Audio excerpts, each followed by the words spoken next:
Elle n'a pas hésité une seconde avant de dire oui à l'homme qu'elle n'a cessé d'aimer de toutes ses forces. Cet homme qui, après toutes ses péripéties et malgré toutes ses maladresses, a enfin réussi à faire d'elle une femme heureuse.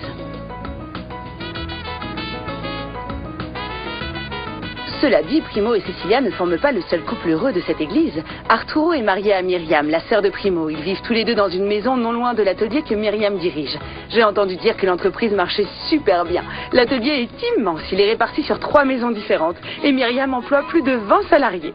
Parallèlement à ça, ces deux-là sont excités comme des puces. Figurez-vous que d'ici un mois, ils vont avoir un petit garçon. Et devinez comment ils ont décidé de l'appeler?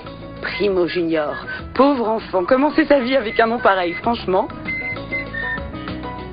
J'en connais un autre qui commence à être heureux et à réaliser ses rêves. Mon ami Chucho, il a enfin obtenu la promotion qu'il désirait tant. Il est maintenant le nouvel assistant de Cecilia et ça se passe divinement bien.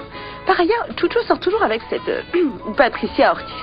D'ailleurs, si vous ne la voyez pas dans la salle, ce n'est pas qu'elle n'a pas voulu venir, mais il se trouve qu'elle fait un petit séjour en prison. Non, c'est un poupon. Très gentil. C'est ça. Gentil. On peut penser que ses parents aussi. Patricia a été condamnée pour une sale histoire de faux billets. Un truc horrible qu'elle avait monté pour faire accuser Myriam. Oui, c'est ça, la petite sœur de Primo. Alors maintenant, elle paye sa dette à la société. Et c'est bizarre à dire, mais elle le fait avec le plus grand des plaisirs. Quoi qu'il en soit, il lui reste très peu de temps à faire avant d'être libérée. Cette fille était ce qu'il y a de plus orgueilleux, de plus égoïste et de plus antipathique. Ça a été terrible de travailler avec elle, ça croyez-moi. Cela dit, dans un miracle absolu, elle a changé du tout au tout et elle est devenue un être adorable. Ah, super!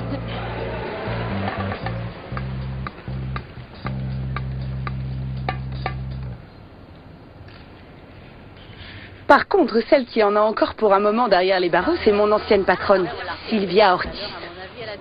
Et encore, ils ont accepté de revoir sa peine à la baisse parce qu'elle a accepté de collaborer et de raconter toute la vérité. Cela dit, elle aura au moins 70 ans quand elle sortira de prison.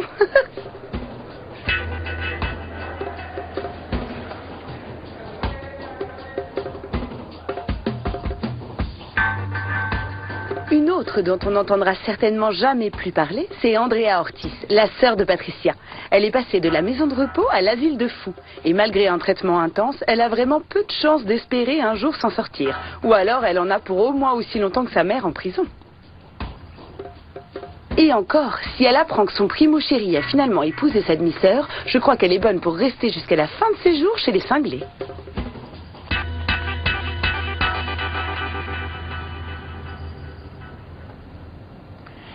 Cet anneau est la preuve de mon amour.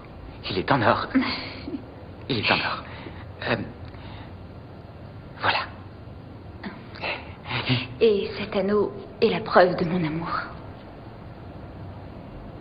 Ah oui, il faut quand même que je vous parle du plus malheureux de tout cela. Il s'appelle Juan Antonio et j'ai beaucoup de peine pour lui. C'était vraiment un type très séduisant, je vous jure, roulé comme un dieu. Il se trouve qu'en plus de sa condamnation pour avoir tué Abelardo, le premier mari de Sylvia, et pour tout ce qu'il a fait depuis qu'il est arrivé à l'hôtel, ils lui ont découvert d'autres crimes à l'étranger. Oh, je n'ose imaginer une seconde ce qui attend ce pauvre garçon. Tout ce que je sais, c'est que dans quelques semaines, il sera extradé. Et lui, il en a jusqu'à la fin de ses jours, ma main au feu. Cela dit, j'en connais un qui a eu une bien mauvaise expérience en fréquentant ce Juan Antonio. Les associés de cette crapule ont vidé le compte en banque de ce pauvre Alcide dès qu'ils ont compris que le projet du casino n'existerait pas. Et de tout l'argent qu'Alcide avait donné à Juan Antonio, il ne reste pas l'ombre d'un centime. Les gens disent que cet homme se balade toujours la main tendue à des endroits très différents. Ah non, et mieux vaut pour lui qu'il n'essaye pas. Alcide est donc devenu l'homme à tout faire de la maison. Fonction qu'il exerce à plein temps, pendant que sa femme Jeannette dirige d'une main de fer Los Portales. Ça, on peut dire qu'elle porte la culotte. Et depuis, je peux vous assurer qu'on n'entend plus aucune dispute éclater dans le quartier de la Quintanilla. J'aime beaucoup ce quartier de la Quintanilla. Anna Bolena, tu as oublié de dire à ta voisine que tu étais la nouvelle responsable communication de l'hôtel et que j'étais à nouveau chef de la sécurité. Arrête de vouloir me voler la vedette, Milton. C'est exactement ce que j'allais lui raconter. Anna Bolena, ça vous dérange si je me marie ou vous voulez finir votre speech avant? Non, mais dites-le moi, parce qu'entre vous et le sermon du prêtre qui n'en finit jamais, je... Ah, désolé, je m'excuse, je suis né comme ça et puis vous êtes habitué à moi maintenant, non? Ouais. Et bon, alors, on y va? Merci. Allons-y. Attention, mon amour. Attention avec la robe. C'est ça. Hop. Je vous déclare mari et femme. Je peux embrasser la mariée 3 fois, Oui, hein 3 fois. Sinon, ça ne marche pas.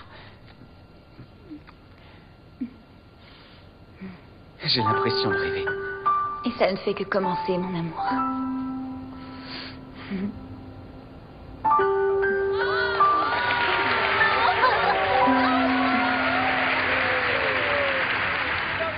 Yanira, est-ce que ça va? Oh, excusez-moi, Eduardo, mais ça vous paraît pas magnifique de se marier avec l'amour de votre vie? Avec une personne avec qui on désire passer chaque jour, chaque nuit, chaque instant? Pour moi, c'est très clair. Vraiment, si la vie me donne la chance de pouvoir me marier, ce sera pas pour quelques mois. Ce sera jusqu'à ce que la mort nous sépare comme Cecilia et Primo, ça oui.